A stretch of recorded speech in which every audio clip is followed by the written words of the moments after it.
Temporary ആളൊരു ക്ലെയർവോയൻ്റ് ആകും. അങ്ങനെ ആ ക്ലെയർവോയൻസ് ഉപയോഗിച്ച് ആ ആളിന് തന്നെ തൻ്റെ ബോഡിയിൽ അല്ലെങ്കിൽ തൻ്റെ ചക്രങ്ങളിൽ അഥവാ തൻ്റെ സൂക്ഷ്മ ശരീരത്തിൽ ഉണ്ടായിരിക്കുന്ന ഈ ബ്ലോക്കുകളെ കാണാൻ സാധിക്കുകയും അതിനെ കുറേശ്ശെ എടുത്ത് മാറ്റി കൊടുക്കുകയും ആ വ്യക്തി കാണാം, തീർച്ചയായിട്ടും കാണാൻ പറ്റും. അങ്ങനെ ഒരുപാട് പേരെ സഹായിക്കും. പ്രതികരിക്കുന്നത് അത് ചിലപ്പോൾ അവർ വല്ലാതെ വയലൻ്റ് ആകുന്ന സിറ്റുവേഷൻസ് ഉണ്ട്, അവർ വല്ലാതെ ഡിസ്റ്റർബ്ഡ് ആകും. അപ്പം അതിനൊക്കെ പിന്നെ നമ്മൾ സിമ്പിളുകളൊക്കെ വരച്ച് അവരെ ഒന്ന് ശാന്തമാക്കുകയാണ് ചെയ്യുന്നത്.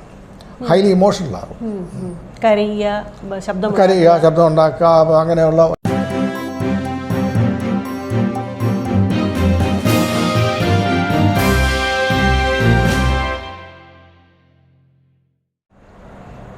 നമസ്കാരം. നമസ്കാരം.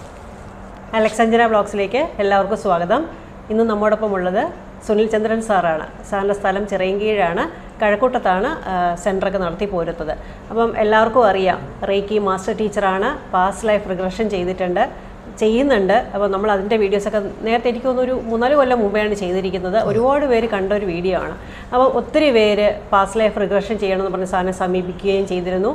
ഒരുപാട് പേർക്ക് അതുവഴി റിസൾട്ട് കിട്ടിയിട്ടുണ്ട്. അപ്പോൾ ഞാനും അന്ന് പരീക്ഷണാർത്ഥം സാറിൻ്റെ സെൻറ്ററിൽ പോവുകയും ഇതൊക്കെ പരീക്ഷിച്ച് നോക്കിയൊരു വ്യക്തിയും കൂടെയാണ്. അപ്പം ഒരുപാട് നല്ല നല്ല അനുഭവങ്ങൾ ഉണ്ടായിട്ടുണ്ട്. അപ്പോൾ നമുക്കെല്ലാവർക്കും അറിയാം, നമ്മുടെ ശരീരത്തിൽ ചക്രാസ് 7 പ്രധാനപ്പെട്ട ചക്രാസാണ് ഉള്ളത്.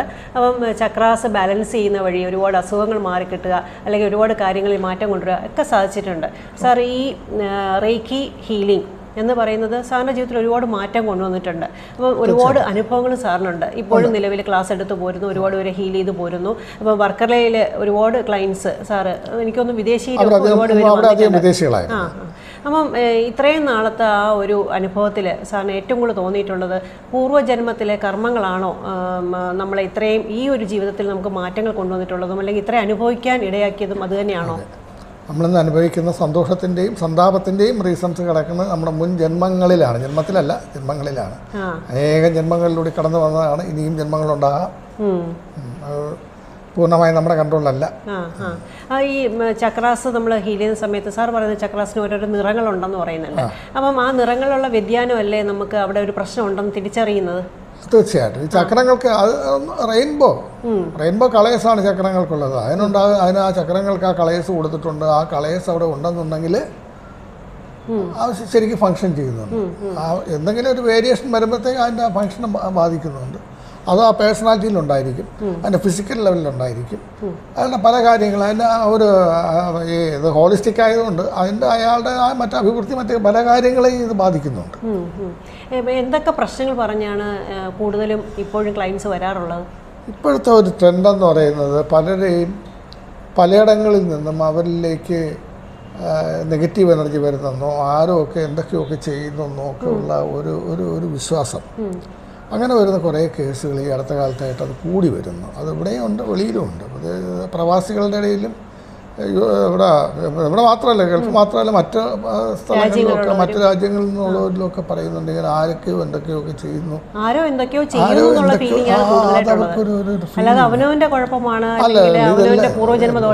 ഒന്നുമല്ല, ആരോ എന്തോ ചെയ്യുന്നത് കൊണ്ടാണ് അങ്ങനെ സംഭവിക്കുന്നത്. പിന്നെ ഞാൻ ഈ പത്രത്തിലും മറ്റുമൊക്കെ കാണുന്ന ഈ പരസ്യങ്ങൾ, ഈ ശത്രു സംഹാരം, അവിടെ ശത്രുതയെ സംഹരിക്കുന്നത് നമുക്ക് മനസ്സിലാക്കാം, നല്ല കാര്യമെന്ന് പറയാം. പക്ഷെ ശത്രുതയല്ല ശത്രുതയെ സംഹരിക്കണമെങ്കിൽ അതിന് സ്നേഹം വേണം. സ്നേഹം കൊണ്ട് ആണ് യേശു പറഞ്ഞത് അല്ലേ, ശത്രുവിനെ സ്നേഹിക്കാൻ പറഞ്ഞത്. അത് ശത്രുതയെ ഇല്ലാതാക്കണമെന്നുണ്ടെങ്കിൽ അവിടെ സ്നേഹം കൊണ്ട് അതിനെ നേടാനാവുള്ളൂ. ഇത് ശത്രുവിനെ ഇല്ലാതാക്കുക, അത് അപ്പോൾ അതൊരു ആ ശത്രുവിനെ ഇല്ലാതാക്കുക എന്നുള്ള പ്രക്രിയയിലേക്ക് ഇപ്പം ഇന്നിപ്പം പത്രങ്ങളിലൊക്കെ വരുന്നുണ്ട്. പലരെയും ഉപദ്രവിക്കുന്നു, ഈ ആഭിചാര കർമ്മങ്ങൾ ചെയ്യുന്നുണ്ട്. അതുമൂലം ബുദ്ധിമുട്ട് അനുഭവിക്കുന്ന ഒത്തിരി ആൾക്കാരുണ്ട്. അതൊരു സത്യവും കൂടിയാണ്. അപ്പോൾ അങ്ങനെ ഒരു ഇപ്പോഴത്തെ ആ ട്രെൻഡ് വളരെ കൂടി വരുന്നു. അതിൻ്റെ ഏതെങ്കിലുമൊക്കെ അതിൻ്റെ ടിപ്പ് ഓഫ് ഐസ്ബർഗ് മാത്രമാണ് നമ്മൾ ഈ പത്രങ്ങളിലും മാധ്യമങ്ങളിലും ഒക്കെ കാണുന്നത്. അല്ലാതെ നമ്മളെ അടുത്തൊക്കെ വരുന്ന പല കേസുകളിലും ഇതിപ്പോൾ ഇത്തരം ആൾക്കാരുടെ എണ്ണം കൂടിക്കൊണ്ടിരിക്കുന്നു. തീർച്ചയായിട്ടും നമുക്ക് അവരെ ഹെൽപ്പ് ചെയ്യാനാകും. അത്തരത്തിലെങ്കിലുമൊക്കെ എനർജി, അവർ പ്രതീക്ഷിക്കാത്ത ഏതെങ്കിലുമൊക്കെ എനർജി, അവർക്ക് അനുകൂലമല്ലാത്ത എനർജി അവരിലേക്ക് കടന്നു കൂടിയിട്ടുണ്ടെന്നുണ്ടെങ്കിൽ റേക്കിയിലൂടെ നമുക്ക് അതിനടുത്ത് മാറ്റി കൊടുക്കാൻ പറ്റും. ശരിക്കും റേക്കിയിൽ ചെയ്യുന്നത് ശത്രുത മാറ്റുകയാണ്, അല്ലാതെ ശത്രുവിനെ നശിപ്പിക്കുക എന്നുള്ള പ്രോസസ് അല്ല. ശത്രുത ഇല്ലാതാക്കാൻ ഒറ്റ മാർഗ്ഗമേ സ്നേഹം. അതുകൊണ്ടല്ലേ ലവ് ഇസ് ഗോഡ് എന്ന് പറയുന്നത്. അവിടെ ദൈവം ഉണ്ടെന്നുണ്ടെങ്കിൽ അവിടെ ദൈവ സാന്നിധ്യമുണ്ട്, ദൈവ സാന്നിധ്യം ഉണ്ടെന്നുണ്ടെങ്കിൽ അവിടെ സ്നേഹമുണ്ട്. ആ സ്നേഹത്തിൻ്റെ ഒരു പ്രതിഫലനം തന്നെയാണ് അവിടെയൊക്കെ നടക്കുന്നത്. ഒരുപാട് ഈ ആഭിചാര ക്രിയകൾ ഇപ്പം പത്രത്തിൽ വായിച്ചതാണ്, ഇങ്ങനെ ബാധാദോഷം മാറ്റാൻ വേണ്ടിയിട്ട് വന്നിരിക്കുന്ന ആ വ്യക്തിയെ ഒരുപാട് രീതിയിൽ മാനസികമായിട്ട് ശാരീരികമായിട്ട് ഉപദ്രവിക്കുന്നതായിട്ട് അടി കൊടുക്കുക, അല്ലെങ്കിൽ പൊള്ളിക്കുക, അതല്ലെങ്കിൽ അതെ പല രീതിയിൽ അവരെ ശാരീരികമായിട്ട് വേദനിപ്പിക്കുക, ഇങ്ങനെയുള്ള പ്രക്രിയകളൊക്കെ ഒരുപാട് ചെയ്ത് കാണുന്നു. ഇതൊക്കെ എന്താണ് സത്യം പറഞ്ഞാൽ ഇതിൻ്റെ പിന്നിലൊക്കെ എന്താണ് നടക്കുന്നത്? ഇതിൻ്റെ പിറകിൽ ഇത് അത് വെറും ഒന്നും നടക്കുന്നില്ല, വെറും തോന്നലാണ് എന്ന് തള്ളിക്കളയാനായിട്ട് എൻ്റെ ഈ കഴിഞ്ഞ 25 വർഷത്തെ അനുഭവം സമ്മതിക്കുന്നില്ല. ഇതിനകത്ത് സബ്സ്റ്റൻസ് ഉണ്ട്, എന്തൊക്കെയോ ഒക്കെ നടന്നുകൂടാത്ത കാര്യങ്ങളൊക്കെ നടക്കുന്നുണ്ട്. അത് അനുഭവമാണ് പറയുന്നത്. അത് ശരിക്കും ഇത് അറിഞ്ഞുകൂടാത്ത അല്ലെങ്കിൽ ഇത് ചൂഷണം ചെയ്യുന്ന ആളുകളിലേക്ക് എത്തുന്നതുകൊണ്ടാണ് ഇത്തരം പ്രശ്നങ്ങൾ സംഭവിക്കുന്നത് തോന്നുന്നു അല്ലേ? ഈ ശരിയായ കാർമ്മികത്വത്തിൽ അല്ലെങ്കിൽ ശരിയായ കർമ്മങ്ങൾ ചെയ്യുന്ന വ്യക്തിയിലല്ല ഇത് എത്തുന്നത്. പലപ്പോഴും ഈ മനുഷ്യൻ വളരെ ആൻഷ്യസ് ആണല്ലോ, എല്ലാ രീതിയിലും അവൻ ആൻഷ്യസ് ആണ്. അത് മാത്രമല്ല അംബീഷ്യസ് ആണ്. അതും എല്ലാം കമ്പാരിസണാണ്. എനിക്ക് മറ്റേ ആൾക്കുള്ളതുപോലെ വേണമെന്നുള്ള ആ ഒരു മത്സരബുദ്ധി, ഇതൊക്കെ ഒരു പരിധിവരെ അതൊക്കെ വേണം. ഒരു വ്യക്തിയെ വളർത്തുന്നതിൻ്റെ പറയിൽ ഇതിനൊക്കെ ചില സ്വാധീനങ്ങളൊക്കെ ഉണ്ട്. പക്ഷെ ഇപ്പോഴത്തെ അത് വളരെ കൂടിക്കൂടി വരുന്നു. അപ്പോൾ ആ മത്സരബുദ്ധി വരുമ്പോഴത്തേ പിന്നെ എളുപ്പമുള്ള മാർഗം, നമുക്കില്ലാത്തത് വേറെ ആൾക്ക് ഉണ്ടെന്നുണ്ടെങ്കിൽ നമുക്കത് ഉണ്ടാക്കാൻ സാധിക്കില്ല എന്നുണ്ടെങ്കിൽ അയാൾക്കുള്ളതങ്ങ് നശിപ്പിച്ചാൽ പോരെ, അപ്പോൾ അവിടെ ഒരു ആശ്വാസം കിട്ടുമല്ലോ. ഈ ഒരു മനോഭാവം കടന്നു വരുന്നുണ്ട്.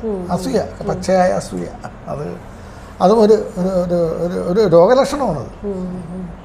ഈ ബാധാദോഷം അല്ലെങ്കിൽ ഇങ്ങനെയുള്ള പ്രശ്നങ്ങൾ ഇപ്പം സേവ ചെയ്യുക, അല്ലെങ്കിൽ ദുർമൂർത്തിയെ വെച്ച് സേവ ചെയ്യുക, അല്ലെങ്കിൽ ഇപ്പം ജിന്ന് അല്ലെങ്കിൽ ചാത്തനായിക്കോട്ടെ യക്ഷി ആയിക്കോട്ടെ പലരെയും വെച്ച് അഭിചാരം ചെയ്ത് കഴിയുമ്പം ഇതിനെ ഈ റേക്കി വഴി മാറ്റാൻ സാധിക്കുമോ? അങ്ങനെ കിട്ടുന്ന ആൾക്കാർ, അങ്ങനെ വരുന്ന ആൾക്കാർ, അതുകൊണ്ടാണ് ഞാനത് പറയാനുണ്ടായ കാരണം. അങ്ങനെയുള്ള ആൾക്കാർ വരുന്നുണ്ട്.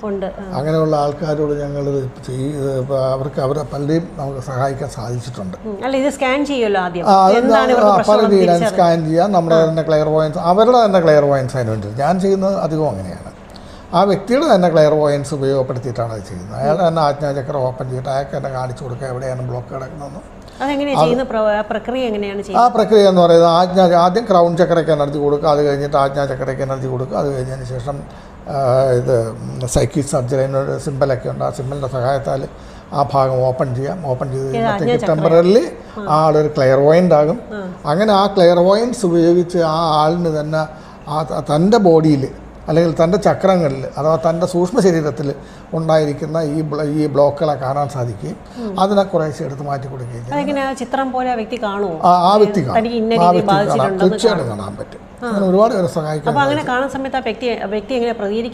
പ്രതികരിക്കുന്ന ചിലപ്പോൾ അവർ വല്ലാതെ വയലൻ്റ് ആകുന്ന സിറ്റുവേഷൻസ് ഉണ്ട്. അവർ വല്ലാതെ ഡിസ്റ്റർബ്ഡ് ആകും. അപ്പോൾ അതിനൊക്കെ പിന്നെ നമ്മൾ സിമ്പിളുകളൊക്കെ വരച്ച് അവരെ ഒന്ന് ശാന്തമാക്കുകയാണ് ചെയ്യുന്നത്. ഹൈലി ഇമോഷണലാകും. കരയുക, ശബ്ദം ഉണ്ടാക്കുക, അങ്ങനെയുള്ള ഒരു ഒച്ചപ്പാടിൻ്റെ ലെവലിലേക്കൊക്കെ പോയെന്ന്. അപ്പോൾ സാറിനെ സഹായിക്കാൻ ആരെങ്കിലും കൂടെ ഉണ്ടാവുമോ? അതെങ്ങനെയാണ് ചെയ്യുന്നത്, ഹാൻഡിൽ ചെയ്യുന്നത്? ചിലപ്പോഴൊക്കെ എൻ്റെ ഏതെങ്കിലുമൊക്കെ കൂടുതൽ പേരുണ്ടെന്നുണ്ടെങ്കിൽ അങ്ങനെ ആവശ്യമുണ്ട്. എൻ്റെ സ്റ്റുഡൻസ് ഒക്കെ ഉണ്ടാകും, ആരെങ്കിലുമൊക്കെ വിളിക്കും. അവരോട് നമ്മളെ ഉപദ്രവിക്കുന്ന രീതിയിലേക്കൊക്കെ വരും. ഇതുവരെ അതൊന്നും കിട്ടിയില്ല, അങ്ങനെ വന്നിട്ടില്ല, ഉപദ്രവം ഉണ്ടായിട്ടില്ല. ഉപദ്രവത്തിൻ്റെ അങ്ങനെ അവരത് സാധ്യതകളുണ്ട്. അങ്ങനെ അവർ ആ ചിത്രം പോലെ കണ്ടു കഴിഞ്ഞതിന് ശേഷം അവിടെ ഈ പറഞ്ഞ സൈക്കിക് സർജറി എന്ന് പറയുന്ന സങ്കേതം ഉപയോഗിച്ച് അവിടെ ഇരിക്കുന്ന നെഗറ്റീവ് എനർജി എടുത്ത് അതിന് ഡിസ്പോസ് ചെയ്യേണ്ട രീതിയുണ്ട്. അതിനെ അങ്ങനെ ഡിസ്പോസ് എവിടെയെങ്കിലും ഉപ്പുവെള്ളത്തിലോ അല്ലെങ്കിൽ ഒരു ഒരു ഹോമം കൊണ്ട് വിഷ്വലൈസ് ചെയ്തിട്ട് അതിനകത്തിട്ടോ ഒക്കെ ഡിസ്പോസ് ചെയ്യുന്നത്. അപ്പോൾ അതിനകത്തേക്ക് എന്നിട്ട് അവിടത്തേക്ക് അതിൻ്റെ അവിടുത്തെ ബേസിക് ആയിട്ടുള്ള കളർ കൊടുത്ത് അതിനെ ശക്തിപ്പെടുത്തുക. ഇല്ല അത് ഇതൊന്നും പല കേസുകളിലും ഈ ബ്ലോക്കുകൾ ഈ ആഭിചാരത്തിലൂടെ തന്നെ വന്നിരിക്കുന്നതിന് അവർ വളരെ ശക്തമായിട്ട് ചെയ്തിട്ടുള്ളതായിരിക്കാം ഒരു പക്ഷേ. അല്ലാന്നുണ്ടെങ്കിൽ അവരുടെ മുൻ ജന്മങ്ങളിൽ നിന്ന് വന്നിരിക്കുന്ന ഏതെങ്കിലും ബ്ലോക്കുകളായിരിക്കാം. ഇതൊന്നും 1-2 ദിവസങ്ങളോ അല്ലെങ്കിൽ വളരെ ഒരു സൂപ്പർഫിഷ്യൽ ലെവലിൽ വന്ന സംഗതികളല്ല. ഇതിനൊക്കെ നല്ല ഡെപ്ത് ഉണ്ടാവും. അതുകൊണ്ട് നമ്മൾ കൂടുതൽ ദിവസം ചെയ്യേണ്ടതായിട്ട് വരും. അധികം കേസുകളിൽ. പക്ഷെ അങ്ങനെ തിരിച്ചറിഞ്ഞാൽ ആ വ്യക്തി വീണ്ടും വീണ്ടും വരുമോ? വരുന്നുണ്ട്. 90% ആൾക്കാർ ഇത് മനസ്സിലാക്കി കഴിഞ്ഞാൽ വീണ്ടും വരും. ഇപ്പോൾ ഞാൻ ഓൺലൈനിലും ചെയ്യുന്നുണ്ട്. ഇപ്പോൾ വീഡിയോ കോളിൽ വന്നു കഴിഞ്ഞാലും ഇത്തരം കാര്യങ്ങളൊക്കെ ചെയ്തു കൊടുക്കാൻ സാധിക്കുന്നുണ്ട്. അവർ തയ്യാറാവുന്നുണ്ട്, മാനസികമായിട്ട്. അങ്ങനെ മനുഷ്യൻ രക്ഷപ്പെടണമല്ലോ. ഒരു സഹിക്കുന്നതിനൊരു പരിധിയില്ലേ. പക്ഷേ പലപ്പോഴും നമ്മൾ നോക്കുമ്പം നമ്മുടെ കുടുംബത്തിൽ തന്നെയുള്ള ഏതെങ്കിലും വ്യക്തികളോ അല്ലെങ്കിൽ നമ്മുടെ ജോലി സ്ഥലത്തുള്ളവരോ ഒക്കെ ആയിരിക്കാം ചിലപ്പോൾ ഇത് നമ്മൾ ഒരിക്കലും ചിന്തിക്കാത്തൊരു വ്യക്തിയായിരിക്കാം ഇതൊക്കെ ചെയ്യുന്നതേ. അപ്പോൾ നമ്മൾ വിചാരിക്കുക എന്തിനാണ് നമ്മളോട് എന്തിനാണ് ചെയ്യുന്നത് ചിന്തിക്കാറുണ്ട് പലപ്പോഴും. എന്തിനാണ് ആ വ്യക്തി നമുക്കെതിരെ ചെയ്യുന്നത്? ഒരു തവണയില്ല പലതവണ എന്തിനാണ് ചെയ്യുന്നത് എന്നൊക്കെ ചിന്തിച്ചിട്ടുണ്ട്. അത് എന്തുകൊണ്ടായിരിക്കും അങ്ങനെയൊക്കെ വരുന്നത്? അതായത് കാര്യം നമുക്ക് അടുപ്പമുള്ളവരോടാണല്ലോ നമുക്ക് അസൂയ തോന്നുന്നത്. അസൂയാണോ പ്രധാന കാരണം? അസൂയാണ്. എൻ്റെ പിറകിലുള്ള വികാരം അസൂയയാണ്. അസൂയാണ്. അടുത്ത കാലത്ത് ഞാൻ ഒരു പ്രഭാഷണം കേൾക്കാനിടയായി. അയൽക്കാരി ഒരു നല്ല സാരി കൊടുത്തു കഴിഞ്ഞാൽ വീട്ടിൽ ഉള്ളവർക്ക് വലിയ അസൂയൊക്കെ തോന്നും. മുകേഷ് അംബാനി അദ്ദേഹത്തിൻ്റെ ഭാര്യയ്ക്ക് ബർത്ത്ഡേക്ക് ഒരു ഫ്ലൈറ്റാണ് വാങ്ങിച്ചു കൊടുത്തത്. അതിൽ അസൂയ തോന്നിയില്ലല്ലോ. തോന്നണ്ടേ? അപ്പോൾ അത്രയും അകലെ ബോംബെയിലല്ലേ അടയ്ക്കുന്നത്, നമ്മൾ കാണുന്നില്ലല്ലോ. നമ്മളായിട്ട് ബന്ധമില്ല. ഇത് അവിടെ ചിലപ്പോൾ നമ്മുടെ കസിനായിരിക്കും, ഈ പറഞ്ഞ ആളിൻ്റെ കസിനായിരിക്കും, അല്ലെങ്കിൽ ഏതെങ്കിലും രീതിയിൽ ബന്ധമായിരിക്കും, ആ കൂട്ടുകാരിയായിരിക്കും. അവൾക്ക് ആ പട്ടുസാരി കൊടുക്കാനുള്ള യോഗ്യതയില്ല. പക്ഷെ അവിടെ ആ യോഗ്യത ചിന്തിക്കുന്നത് നമുക്ക് അതുകൊണ്ട് ഉറക്കമൊന്നും കിടുന്നില്ല. പക്ഷെ ഇവിടെ ഉറക്കം നഷ്ടമാകുന്നുണ്ട്. ഈ വ്യത്യാസം മനസ്സിലായില്ലേ? അപ്പോൾ ആ പരിചയമാണ് ഇതിനകത്ത് ഈ അസൂയയുടെ ഒരു റീസൺ. ഇവിടെ എനിക്ക് തോന്നുന്നില്ല ഇന്ത്യയിലുള്ള ഏതെങ്കിലും ഒരു സ്ത്രീക്ക് മുകേഷ് അംബാനി അദ്ദേഹത്തിൻ്റെ ഭാര്യയ്ക്ക് കാറ് അവരുടെ ബന്ധുക്കളുടെ ഇടയിലുണ്ടായിരിക്കാം, അല്ല ഈ ഇവിടെയുള്ള ഈ ഉള്ള 140 കോടി ജനങ്ങളിലുള്ള എല്ലാവർക്കും ആർക്കും അങ്ങനെ അസൂയ തോന്നിയായിട്ട് ഉണ്ടായി എന്ന് വരാം. പക്ഷെ നമ്മളെപ്പോഴും നോക്കുന്നത് ഇപ്പം ഇതുപോലെയുള്ള ഫാമിലീസാണ്, അല്ലെ കുടുംബങ്ങളാണ് നമ്മൾ നോക്കുന്നത്. ഒന്നീ സിനിമാ താരങ്ങളോ അല്ലെങ്കിൽ ഇതുപോലെയുള്ള സാമ്പത്തികമായിട്ട് ഒരുപാട് ഉന്നതിയിൽ നിൽക്കുന്നവരുടെ കുടുംബങ്ങളായിരിക്കും നമ്മൾ നോക്കുക. അപ്പം അങ്ങനെ നോക്കുമ്പോൾ നമ്മൾ ഇപ്പം മുകേഷ് അംബാനിയുടെ ഫാമിലിയാണെങ്കിൽ തന്നെ ഇപ്പോൾ സഹോദരനായ അനിൽ അംബാനിക്ക് ചിലപ്പം അത്രത്തോളം അല്ലെങ്കിൽ ആ പുള്ളി പ്രശ്നങ്ങളിൽ പെടുന്നു. അപ്പോൾ അതെന്തുകൊണ്ടാണ് ഒരു കുടുംബത്തിലുള്ള രണ്ടുപേർക്ക് രണ്ട് രീതിയിലെന്ന് നമ്മൾ ചിന്തിച്ചിട്ടുണ്ട്. അത് ചിലപ്പോൾ കർമ്മദോഷം കൊണ്ടായിരിക്കും. രണ്ടുപേരും രണ്ട് സോളല്ലേ, അല്ലെ ഒരാളെ പോലെ ആകാത്തത്. ഒരാളുടെ സാമർത്ഥ്യം കൂടിയത് കൊണ്ട് സമയം ഒരേ ആസ്ട്രോളജി അനുസരിച്ചാണെന്നുണ്ടെങ്കിൽ സമയത്തിനനുസരിച്ച് ഒരു സമയത്ത് ജനിക്കുന്നവർക്ക് എല്ലാവർക്കും ഒരേ ജാതകമായിരിക്കണ്ട, അല്ലല്ലോ അല്ലേ? ഒരാൾ ഇടതുവശത്ത് പോകും, ഒരാൾ വലതുവശത്ത് പോകും. എങ്ങനെയാണ് ഏത് സ്ട്രീമിലേക്കും പോകാതെ നമ്മൾ അതൊന്നും കൺട്രോളില്ല. അതിനകത്ത് വന്നിരിക്കുന്ന സോഫ്റ്റ്വെയറാണ്. അത് ജന്മങ്ങൾ ആർജിച്ചാണ് വന്നിരിക്കുന്ന ആത്മാവ്. അതിൻ്റെ കൂടെ വന്നതാണ് ഈ ചക്രങ്ങളും ഈ ഓറയും ഒക്കെ. അപ്പോൾ അതിനനുസരിച്ചുള്ള വ്യത്യാസങ്ങൾ ആ വ്യക്തിയിലും ഉണ്ടാകും, അയാളുടെ ജീവിതത്തിലൊക്കെ ഉണ്ടാകും. അതുപോലെ പലപ്പോഴും കാണുന്ന വെച്ചാൽ ഇപ്പം വിവാഹം കഴിഞ്ഞ ചെറുപ്പക്കാർ ഒരുപാട് പേരിപ്പം മുന്നോട്ട് ഒരുമിച്ച് ജീവിക്കാൻ പറ്റുന്നില്ല, അല്ലെങ്കിൽ പ്രശ്നങ്ങളിൽ പെട്ടിട്ടൊക്കെ വരുന്നുണ്ട്. ശരിക്കും ആ വ്യക്തിയായിരിക്കില്ല അവർ വിവാഹം ചെയ്യേണ്ടത്, പക്ഷേ അതിൽ പെട്ടുപോയി, ഇനിയിപ്പോൾ മുന്നോട്ട് പോകാനും പറ്റില്ല, കുട്ടികളായി, അങ്ങനെ വിഷമിക്കുന്ന പല ക്ലയൻസും സാറിൻ്റെ അടുത്ത് വന്നിട്ടില്ലേ? അങ്ങനെ വരുമ്പോൾ അവരോട് എന്താണ് സജസ്റ്റ് ചെയ്യാറ്? ആ ഒരു കുട്ടിയായിട്ട് ഒത്തുപോകാനാണോ പറയാറ്, അതോ ഇപ്പം ശരിയാവത്തില്ല മാറിപ്പോയിട്ട്? ഈ ഇപ്പോഴത്തെ ഈ ഒരു ട്രെൻഡല്ലേ, അത് നമ്മുടെ ഈ അണുകുടുംബങ്ങളുടെ ഒരു സംഭാവന കൂടിയാണ് ഇപ്പോഴത്തെ ഈ ഡിവോഴ്സ് കേസുകളൊക്കെ.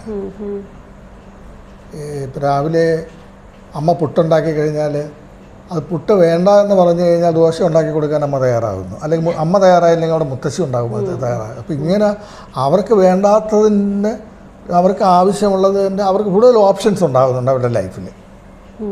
അതുപോലെ തന്നെ പേനകളൊക്കെ ഡിസ്പോസിബിളാണ്. അങ്ങനെയല്ല, നമ്മൾ ഡിസ്പോസിബിൾ സംസ്കാരത്തിലേക്ക് വരുന്നു.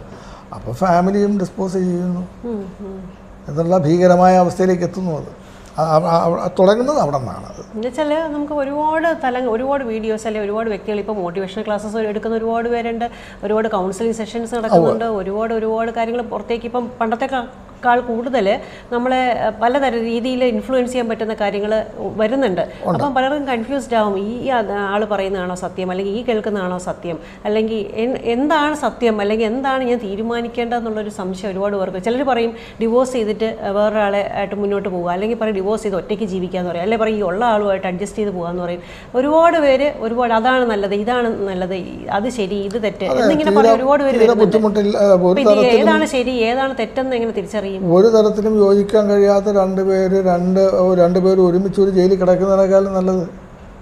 അവർ ജയിലിനേക്കാളും മോശമായ അവസ്ഥയിലാണ് രണ്ടുപേരും അതിനകത്ത് കഴിയുന്നത്. അവർ അത്ര ആൾക്കാർ സെപ്പറേറ്റ് തിരിച്ച് അവർക്ക് അതിനകത്തേക്ക് എവിടെയെങ്കിലും അവർക്ക് ഒരു വെളിച്ചം തിരിച്ചറിയാൻ സാധിക്കുന്നുണ്ടെന്നുണ്ടെങ്കിൽ അത് കാരണം ഇത് അവരുടെ മാത്രം ആവശ്യമല്ലല്ലോ, അവർക്ക് കുഞ്ഞുങ്ങളില്ലേ, കുഞ്ഞുങ്ങളുടെ ഭാവി ഒരു വലിയൊരു പ്രശ്നമാണ്. ഈ ബ്രേക്കപ്പ് ഫാമിലീസിൽ മിക്കയിടത്തും പ്രശ്നങ്ങളാണ്, എല്ലായിടത്തും ഇല്ല, കുറേ ഇടത്തെങ്കിലും നല്ല ശതമാനം കുഞ്ഞുങ്ങളിൽ പ്രശ്നങ്ങൾ ഉണ്ടാക്കുന്നുണ്ട്. അങ്ങനെയുള്ള കുഞ്ഞുങ്ങളെയും അങ്ങനെയുള്ള ഫാമിലികൾ എൻ്റെ അടുക്ക് വരാറുണ്ട്. ഈ അങ്ങനെ വരുന്നതിൽ അവരുടെ പാരൻസ് സെപ്പറേറ്റഡ് ആയിരിക്കും. ഇപ്പോൾ അവർ ഒരുമിച്ചാണ്, അപ്പോഴും അവർക്ക് ചില പ്രശ്നങ്ങൾ, ചില ഇഷ്യൂസൊക്കെ വരുന്നുണ്ട്. അവർക്ക് പക്ഷേ ഒരിക്കലും സെപ്പറേറ്റ് ചെയ്യണമെന്ന് ആഗ്രഹമില്ല. അവർ അത്തരം ആൾക്കാരില്ല. അങ്ങനെ സെപ്പറേറ്റ് ചെയ്തതിൻ്റെ ഫലം അനുഭവിച്ചിട്ടുള്ള പല ചെറുപ്പക്കാർ, അവർ പുരുഷനായിരുന്നാലും സ്ത്രീ ആയിരുന്നാലും അവർ സെപ്പറേറ്റ് ചെയ്യണമെന്ന് ആഗ്രഹിക്കുക എന്നുള്ള ബോധ മനസ്സിലെങ്കിലും അവർക്ക് ആ ഒരു ചിന്തയുണ്ട്, ഇത് സെപ്പറേറ്റ് ചെയ്യാൻ പാടില്ല, ഇത് മരണം വരെ കൊണ്ടുപോകണമെന്നുള്ള ആഗ്രഹം. എന്നാലും ചില അവരുടെ കയ്യിൽ നിൽക്കാത്ത അവസ്ഥകൾ വരുന്നുണ്ട്. ഇപ്പം ഇങ്ങനെയുള്ള കുട്ടികളെ കൊണ്ട് മാതാപിതാക്കൾ വന്നിട്ടില്ലേ സാറിൻ്റെ അടുത്ത്? ഒരുപാട് പേര് വന്നിട്ടില്ലേ? ഉണ്ട്, കുട്ടികളെ കൊണ്ട് വന്നിട്ടുണ്ട്. അപ്പോൾ അവരെ സ്കാൻ ചെയ്യുമ്പോൾ അവരുടെ പ്രധാന പ്രശ്നം എന്താണ്? കാരണം ഈ അച്ഛനമ്മയുടെ സെപ്പറേഷനോ അല്ലെങ്കിൽ പ്രശ്നങ്ങളാണോ അവരെ ബാധിക്കുന്നത്?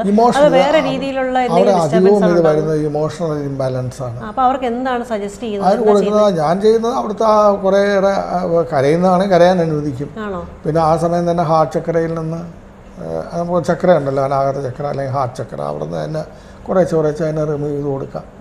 ഞങ്ങൾ ഈ പറഞ്ഞ മാതിരി സൈക്കിൾ സർജറി ഉപയോഗിച്ചാണ് അത് ചെയ്യുന്നത്. അങ്ങനെ അത്തരം കാര്യങ്ങളിലൂടെയൊക്കെ അവരെ സഹായിക്കാൻ പറ്റാറുണ്ട്. പക്ഷെ എന്നാലും ഈ അച്ഛനമ്മയുടെ പ്രശ്നം പരിഹരിക്കാൻ പറ്റാത്തിടത്തോളം കാലം ഈ കുട്ടികൾ സഫർ ചെയ്തുകൊണ്ടിരിക്കുകയാണല്ലേ, നമ്മളത് എത്രയൊക്കെ റിമൂവ് ചെയ്താലും. അത് എല്ലാ പ്രശ്നം ഇങ്ങനെയല്ലേ പറയുന്നത്, നമ്മുടെ മോഡേൺ സൈക്കോളജി പറയുന്ന every problem child is having A problem parent. ഒരു ലോകം അംഗീകരിച്ചിരിക്കുന്ന തിയറിയാണ്. അപ്പോൾ അത് ഇല്ലാതെ എവിടെയെങ്കിലും കാണും ആ പ്രശ്നങ്ങൾ. പക്ഷെ അത് നമുക്ക് അവിടെ പോയി കറക്റ്റ് ചെയ്യാൻ പറ്റില്ല പല ഘട്ടങ്ങളിലും. പക്ഷെ അങ്ങനെയുള്ള സമയത്ത് എനിക്ക് തോന്നുന്നു അവർ തന്നെ റേക്കി പഠിച്ച് സ്വയം ഹീൽ ചെയ്യുന്നത് ഏറ്റവും നല്ലതല്ലേ. റേക്കി ഒരു വലിയ സഹായമുള്ളൊരു സംഗതിയാണ്. പഠിച്ച് അത് പ്രാക്ടീസ് ചെയ്യുന്നവർക്ക് അവരുടെ ലൈഫിൽ തന്നെ ഒരുപാട് മാറ്റങ്ങൾ അവർക്ക് വരുത്താൻ പറ്റും. മറ്റുള്ളവരുടെ തന്നെ ഞാൻ നേരത്തെ പറഞ്ഞാണെങ്കിൽ ഈ ശത്രുതയെ മാറ്റാനായിട്ട് അങ്ങോട്ടേക്ക് പോസിറ്റീവ് എനർജി കൊടുത്തു കഴിഞ്ഞാൽ നമുക്ക് ആ ശത്രുതാ സംഹാരം നമുക്ക് നടത്താൻ പറ്റും, ശത്രുവിനെ സംഹരിക്കുന്നതിന് പകരം. അത് പലപ്പോഴും സാധിക്കാറുണ്ട്. പലരുടെയും ആ ഒരു ഈ ശത്രുതയുടെ എല്ലാത്തിൻ്റെയും അടിസ്ഥാനം എന്ന് പറയുന്നത് തെറ്റിദ്ധാരണകളാണ്. ശരി ധരിച്ചിട്ടുള്ള ശത്രുതകൾ വളരെ കുറവായിരിക്കും. തെറ്റിദ്ധാരണയും മറ്റുമൊക്കെ കൊണ്ടാണ് ഈ ശത്രുതകളൊക്കെ ഉണ്ടാകുന്നത്. അതൊക്കെ അങ്ങ് മാറും. അങ്ങനെ അത് മാറ്റാനൊക്കെ ആയിട്ട് നമുക്ക് ഡിസ്റ്റൻ്റായിട്ട് തന്നെ നമുക്ക് റേക്ക് കൊടുക്കാൻ പറ്റുന്നുണ്ട്. അത് പഠിച്ചപ്പോൾ ലെവൽ 2 ഒക്കെ ഉള്ള ഒരാൾക്ക് വേണമെന്നുണ്ടെങ്കിൽ ഡിസ്റ്റൻ്റായിട്ട് കൊടുത്ത് ആളിൽ കുറേ മാറ്റങ്ങളൊക്കെ ഉണ്ടാക്കിയെടുക്കാൻ സാധിക്കാറുണ്ട്. ഈ റേക്കി പഠിച്ച് ദീക്ഷ എടുത്തു കഴിഞ്ഞാൽ നമുക്ക് നിത്യേന അത് പ്രാക്ടീസ് ചെയ്താൽ മാത്രമേ ആ ഒരു മാറ്റം കൊണ്ടുവരാം? അത് ഇടയ്ക്കിടയ്ക്ക് നമുക്ക് സമയം കിട്ടുമ്പോഴൊക്കെ ചെയ്തു പോയാൽ മതിയോ? അതെങ്ങനെയാണ് ചെയ്യുന്നത്? ഡെയിലി ചെയ്യുക, അത് നമ്മുടെ റൊട്ടീനായിട്ട് നമ്മൾ കരുതുക, നമ്മുടെ ഒരു നിത്യജീവിതത്തിൻ്റെ ഭാഗമായിട്ട് തന്നെ അതിനെ കരുതിയിട്ട് എല്ലാ ദിവസവും അത് ചെയ്യുന്ന മാനസികമായിട്ടെങ്കിലും ചെയ്യുക. എല്ലാ പോയിന്റ്സിലും ചെയ്യാതെ മതി, 7 ചക്രങ്ങളിൽ ചെയ്താൽ മതി. 7 ചക്രങ്ങളിലേക്ക് നമ്മൾ ആ എനർജി കൊടുത്തു കഴിഞ്ഞാൽ അന്നത്തേക്ക് റെഡി ആയിരിക്കും. പല്ല് തേക്കുന്ന പോലെ തന്നെ ഒരു ദിവസം പല്ല് തേച്ചില്ല നേടുന്ന ആകാശമൊന്നും ഒടിഞ്ഞ് പല്ലൊന്നും കൊഴിഞ്ഞു പോയൊന്നുമില്ല. പക്ഷെ എന്നാലും നമ്മൾ ചെയ്യില്ലേ, എല്ലാ ദിവസവും നമ്മൾ പല്ല് തേക്കും. അതേപോലെ ആ ലെവലിലേക്ക് വരണം. ഈ ചെയ്യുന്നത് നമുക്ക് വേണ്ടിയാണെന്നും നമ്മളിലൊരു ക്ലെൻസിങ് നടക്കുന്നുണ്ടെന്നും നമ്മളിലൊരു പുതിയ ഒരു എനർജി നമുക്കിത് ആവശ്യമുള്ളതാണ്. നമുക്ക് കുളിക്കുന്ന പോലെ ആ അത് നമ്മൾ എൻജോയ് ചെയ്യണം അതിനകത്ത്. അപ്പോൾ അതാണ് അതുമായിട്ട് വരുന്ന ഒരു പൊരുത്തപ്പെടലെന്ന് പറയുന്നത്. അതായത് നമ്മൾ നിത്യേന ഇപ്പം സ്കൂളിൽ പോകുന്നതിന് മുമ്പ് അല്ലെങ്കിൽ കോളേജിൽ പോകുന്നതിന് മുമ്പ് അല്ലെങ്കിൽ ജോലി സ്ഥലത്ത് പോകുന്നതിന് മുമ്പായിട്ട് നമ്മൾ രാവിലെ എണീറ്റിട്ട് പ്രഭാത കർമ്മങ്ങൾക്ക് ശേഷം ഇതെല്ലാ ദിവസവും ചെയ്ത് കഴിഞ്ഞാൽ അല്ലെങ്കിൽ കിടക്കുന്നതിന് മുമ്പും ചെയ്ത് കഴിഞ്ഞാൽ നമുക്ക് ആ ഒരു ദിവസത്തെ അല്ലേ പൂർണ്ണമായിട്ട് അവിടെ ചെല്ലുമ്പോൾ തന്നെ അവർക്ക് മനസ്സിലാവും ഇത് ചെയ്യാതെ വരുന്ന ആളെക്കാളും ചെയ്തിട്ട് വരുന്ന ആളാണ് നല്ലതെന്ന് ആ ആൾക്ക് തന്നെ തോന്നും. മറ്റാൾക്കാരുടെ അപ്രോച്ചസ്, ബിഹേവിയർ, ഇതിനകത്തൊക്കെ കുറേ വേരിയേഷൻസ് നമുക്ക് കിട്ടാറുണ്ട്. അതെ, ഓരോരുത്തരും ചെയ്യുമ്പോഴും അത് വ്യത്യസ്തപ്പെട്ടിരിക്കുമല്ലോ. അതിപ്പം നമ്മൾ എത്രയൊക്കെ പഠിച്ചാലും ഇപ്പം ഞാൻ ചെയ്യുന്ന പോലെ ആയിരിക്കില്ല മറ്റൊരു വ്യക്തി ചെയ്യുക, അപ്പം ആ വ്യക്തി ചെയ്യുന്ന പോലെ ആയിരിക്കില്ല മറ്റൊരു സാറ് ചെയ്യുക, അല്ലേ? അപ്പം ഓരോരുത്തരും പഠിക്കുന്നതൊക്കെ ഒരുപോലെയാണെങ്കിലും അവരുടെ അനുഭവത്തിലൂടെ അവരുടെ തന്നെ ഹയർ സെൽഫ് ഒരുപാട് കാര്യങ്ങൾ അവരെ പഠിപ്പിക്കും. അത് അങ്ങനെ ഈ അറിവെന്ന് പറയുന്ന പുസ്തകങ്ങളിൽ നിന്നും അല്ലെങ്കിൽ പുറമേ നിന്ന് വരുന്നത് മാത്രമല്ല, അകമേ നിന്ന് വരുന്നതും അറിവാണ്. നമ്മളുടെ തന്നെ പല വെളിപാടുകളെന്നൊക്കെ പറയാം. അങ്ങനെ നമുക്ക് നമ്മുടെ ധ്യാനാവസ്ഥയിലും മറ്റുമൊക്കെ നമുക്ക് പല ബോധങ്ങളും നമ്മളിലേക്ക് തന്നെ മാറ്റങ്ങൾ ഉണ്ടാക്കാറുണ്ട്. അതുണ്ടാവും. അതിനനുസരിച്ച് വേണം നമ്മൾ മാറുന്നതിനനുസരിച്ചാണ് നമ്മൾ മറ്റുള്ളവരെ പഠിപ്പിക്കുന്നത്. ഞാൻ തന്നെ എൻ്റെ സ്റ്റുഡൻസിനോട് പറയാറുണ്ട്, ഞാൻ ടൂറിസ്റ്റുകളോട് പറയാറുണ്ട്, നിങ്ങളിത് പഠിച്ചിട്ട് പോയിട്ട് നിങ്ങളിപ്പോൾ 2 കൊല്ലം കഴിഞ്ഞിട്ടായിരിക്കും വരുന്നത്. 2 കൊല്ലം കഴിഞ്ഞിട്ട് ഞാൻ പറയാൻ എനിക്കൊരു ഹീലിംഗ് തരാൻ പറഞ്ഞാൽ നിങ്ങൾ ഇപ്പം ഞാൻ ഈ പഠിപ്പിച്ച രീതിയിൽ തന്നെയാണ് ചെയ്യുന്നതെന്നുണ്ടെങ്കിൽ നിങ്ങളൊന്നും ആയിട്ടില്ല, നിങ്ങളൊന്നും ഡെവലപ്പ് ചെയ്തിട്ടില്ല. നിങ്ങൾ എന്നോട് പറയണം ഞാനിപ്പോൾ ഇങ്ങനെയാണ് ചെയ്യുന്നത്, ഇന്ന മാറ്റങ്ങൾ എന്നിലുണ്ടായിട്ടുണ്ട്. ഈ 2 കൊല്ലം കൊണ്ട് നിങ്ങളുടെ ഒരു മാറ്റം ഉണ്ടായില്ല എന്ന് പറഞ്ഞാൽ ഞാൻ പഠിപ്പിച്ചു കൊടുത്ത ഒരു തരം ഒരു ഫോട്ടോസ്റ്റാറ്റ് അതല്ല പ്രതീക്ഷിക്കുന്നത്. നിങ്ങളുടെ ഹയർ സെൽഫ് നിങ്ങൾ ഇതുമായിട്ട് ഇഴുകി ചേർന്ന് നിങ്ങൾ ഡെവലപ്പ് ചെയ്യുന്ന നിങ്ങളുടേതായ ഒരു സ്റ്റൈലുണ്ടാകും. ആ ഒരു ഹീലിംഗാണ് ഞാൻ നിങ്ങളിൽ നിന്ന് പ്രതീക്ഷിക്കുന്നത്. അങ്ങനെ ചെയ്യുന്നവരുണ്ട്. അങ്ങനെ വന്ന് എനിക്ക് അങ്ങനെ വന്ന് മാറ്റം ഞാൻ ഇപ്പോൾ ഈ രീതിയിലാണ് ചെയ്യുന്നത് എന്ന് പറഞ്ഞുകൊണ്ട് സാറിന് അങ്ങനെ കാണിച്ചു തന്നിട്ടുള്ള വ്യക്തികളുണ്ട്.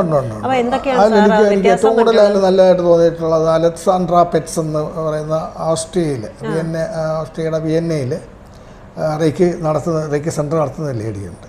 10-15-20 വർഷം മുമ്പ് പഠിപ്പിച്ചതാണ്. അപ്പോൾ അവർ വരുമ്പോഴേക്ക് എനിക്ക് ഹീലിംഗ് തരുന്നതാണ്. ഞാനിപ്പോൾ അതിലൊക്കെ ഒരു വലിയൊരു ഡ്രാസ്റ്റിക് ചേഞ്ച് വരാറുണ്ട്. ഞാൻ പഠിപ്പിച്ച പോലെ ഒന്നുമല്ലേ, അവരുടെ ഇത് ചെയ്യുന്ന രീതി, പ്രൊസീജിയർ, അതിൻ്റെ പ്രോട്ടോക്കോളൊക്കെ ഉണ്ടല്ലോ ചെയ്യുന്നതിൻ്റെ, അതിനൊക്കെ കുറേ മാറ്റങ്ങളൊക്കെ വരുത്തി അവർക്ക് കംഫർട്ടബിൾ ആണെന്ന് തോന്നുന്ന രീതിയിലാണ് അവർ ചെയ്യുന്നത്. പക്ഷേ കൊള്ളാം. എന്നാൽ ബേസിക്കലി അതൊക്കെ തന്നെയാണ്, പഠിച്ചതൊക്കെ തന്നെയാണ്. പക്ഷേ കുറേ മാറ്റങ്ങൾ അവരുണ്ടായിട്ടുണ്ട്. അങ്ങനെയുള്ള കുറേ ആൾക്കാരുണ്ട്. അങ്ങനെ നമ്മുടെ ഇന്ത്യക്കാരിലുണ്ട്, മലയാളികളുടെ ഇടയിലും ഒക്കെ ഉണ്ട്. അപ്പം നമ്മൾ എനർജി റിസീവ് ചെയ്യുന്ന സമയത്ത് നമുക്ക് എങ്ങനെ ഒരു അനുഭവമാണ് വരുന്നത്? ഇപ്പോൾ ഒരാൾ റേക്ക് ചിലർക്ക് ഒന്നും ഫീൽ ചെയ്യില്ല. അവർ വളരെ സമാധാനം, അവർക്ക് ചിലർക്ക് അത് തോന്നും, ചിലർക്ക് ഒന്നും തോന്നിയില്ല എന്ന് പറയുന്ന ആൾക്കാരുണ്ട്. അത് വളരെ വലിയൊരു പീസ് ഓഫ് മൈൻഡ് അനുഭവപ്പെട്ടു എന്ന് പറയുന്നവരുണ്ട്. എന്തൊക്കെയോ വിഷൻ കിട്ടിയെന്ന് പറയുന്നവരുണ്ട്. പിന്നെ അൺഎക്സ്പ്ലെയിനബിൾ ആയിട്ടുള്ള എന്തോ സംഗതികൾ നടക്കുന്നെന്ന് പറയുന്നവരുണ്ട്. ഇങ്ങനെ പല കാറ്റഗറിയാണ്. ഒരുപാട് തരത്തിലുള്ള അനുഭവങ്ങൾ സാറിന് വ്യത്യസ്തമായ അനുഭവം. അപ്പോൾ സാറ് തിരിച്ച് അവരെ ഹീൽ ചെയ്യുമ്പോൾ സാറിന് ഇപ്പം അവർ സ്ഥിരമായിട്ട് റേക്ക് ചെയ്യുന്ന വ്യക്തിയാണോ അതോ വല്ലപ്പോഴും ചെയ്യുന്ന വ്യക്തിയാണോ, അത് സാറിന് അനുഭവപ്പെടാറുണ്ടോ? അങ്ങനെ തിരിച്ചറിയാൻ പറ്റും? അതറിയാൻ പറ്റും. ചെയ്യുമ്പോഴത്തേക്ക് ചെയ്യുമ്പോഴത്തേക്ക് നമുക്ക് സ്ഥിരം പ്രാക്ടീസ് ചെയ്യുന്ന ആളാണോ നമുക്ക് തിരിച്ചറിയാൻ പറ്റാറുണ്ട്. അപ്പോൾ അവരോട് അങ്ങനെ ഇപ്പം കുറച്ച് ചെയ്യുന്നേ ഉള്ളൂ അല്ലെങ്കിൽ ശരിയായിട്ട് ചെയ്യുന്നില്ലാത്തവരോട് എന്താ പറയാറുള്ളത്? ചെയ്യുക. ഞാൻ എൻ്റെതായ സിമ്പിളായിട്ടുള്ള രീതി ഞാൻ പറഞ്ഞു കൊടുക്കുക. അത് ചെയ്യുക, നിങ്ങൾ ഇതെങ്കിലും ചെയ്യുക. ഒരു ദിവസം ഒരു 21 മിനിറ്റിൻ്റെ കാര്യമേ ഉള്ളൂ, അതെങ്കിലും ചെയ്യണം. അത് ഒന്നും ഇത് വേറെ ആർക്കും ഇത് നമ്മളെ പലപ്പോഴും നമ്മുടെ മൈൻഡ് മറ്റുള്ളവരെ കുറിച്ചൊക്കെയാണ് ചിന്തിക്കുന്നത്. അവരുടെ കാര്യം, മറ്റുള്ളവരുടെ കാര്യം, ഇതൊക്കെയാണ് നമ്മുടെ മൈൻഡിൽ കിടന്നത്. നമ്മൾ എത്ര സമയം നമുക്ക് വേണ്ടി ചിന്തിച്ചു?